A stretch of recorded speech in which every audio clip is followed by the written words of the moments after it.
এই যে কোটা আন্দোলনের বিরুদ্ধে বাংলাদেশে একটা বিপ্লব হয়েছে না? এখানে কি মুরব্বী চাচারা ছিল? কারা ছিল? আমার দেশের দামাল ছেলেরা, তারুণ্যের উচ্ছ্বাস নিয়ে তারা এসেছিল।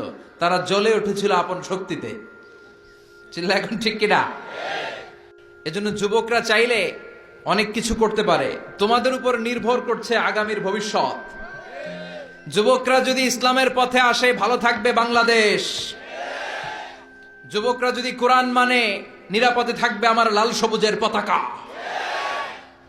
যুবকরা যদি ইসলামকে মেনে চলে, তাহলে আগামীর ভবিষ্যৎ ইসলামের ভবিষ্যৎ। জোরে কোন ঠিক কিনা? কারণ যুবকদের মধ্যে আছে প্রাণ ঢালা উচ্ছ্বাস।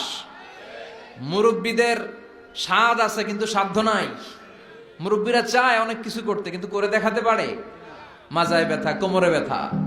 আগামীর নেতৃত্বে মুরব্বী নয়, যুবকদেরকে এগিয়ে আসতে হবে। চিল্লায় বলো ঠিক কিনা? যুবকদের রক্ত গরম। তারা চাইলে একটা বিপ্লবকে নেতৃত্ব দিতে পারে। They can lead a revolution. গোটা বিশ্বে যত বিপ্লব হয়েছে সব যুবকদের দিয়ে হয়েছে। সুবহানাল্লাহ পড়েন। তো মুসলিম যুবকদেরকে জ্বলে উঠতে হবে আপন শক্তিতে। এরপরে নিরাপদ সড়ক চাই, একটা আন্দোলন হয়ে গেছে এই দেশে।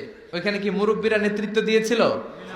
অবাক লেগেছে। প্রাইমারির ছেলেরা, হাই স্কুলের ছেলেরা আইন কিভাবে করতে হয় এবং কিভাবে সেই আইন মানাতে বাধ্য করতে হয়, প্রশাসনের চোখে আঙ্গুল দিয়ে তারা গোটা বাংলাদেশকে দেখিয়েছে। যেরকম ঠিক কিনা?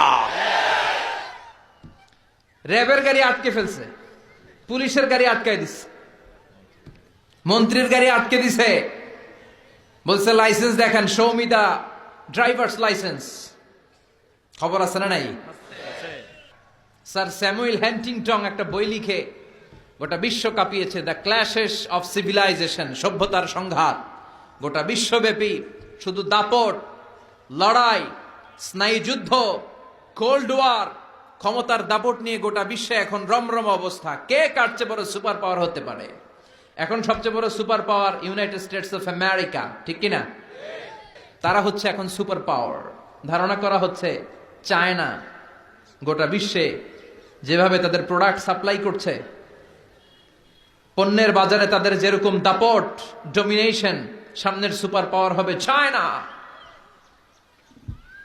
চায়নাতে কোন দুষ্কৃতিকারী, কোন হত্যাকারী, তাদেরকে যখন জেলে বন্দি করা হয়, জেলখানার ভিতরে ওরা ফ্যাক্টরি করে রাখছে। জেলে ঢুকবি তো কাম করে খা, আছে না নাই? কি সুন্দর অ্যাটিটিউড। যে যেই কাজ পারে জেলখানার ভিতরে ওই ফ্যাক্টরি। আগামীর সুপার পাওয়ার হতে যাচ্ছে চায়না। পলিটিক্যাল অ্যানালিস্ট যারা আছে, রাজনৈতিক বিশ্লেষক, তারা বলছে যে চায়নার পরে চলে আসতে পারে India super power, Narendra Modi. সভ্যতার সংঘাত আদিকাল থেকে আজ পর্যন্ত আছে না নাই? একটা সময় ছিল সিন্ধু সভ্যতা, আমরা শুনেছি মহেঞ্জোদারো সভ্যতা, বৈদিক সভ্যতা, ইনকা সভ্যতা, চিচেন এৎজা সভ্যতা, প্রাচীন মিশরীয় সভ্যতা, ব্যাবিলনীয় সভ্যতা, গোটা বিশ্বব্যাপী মেসোপটেমীয় সভ্যতা। এরকম অনেক সভ্যতার আবির্ভাব ঘটবে। আবার কালের বিবর্তনে, সময়ের আবর্তনে এরা হারিয়েও যাবে।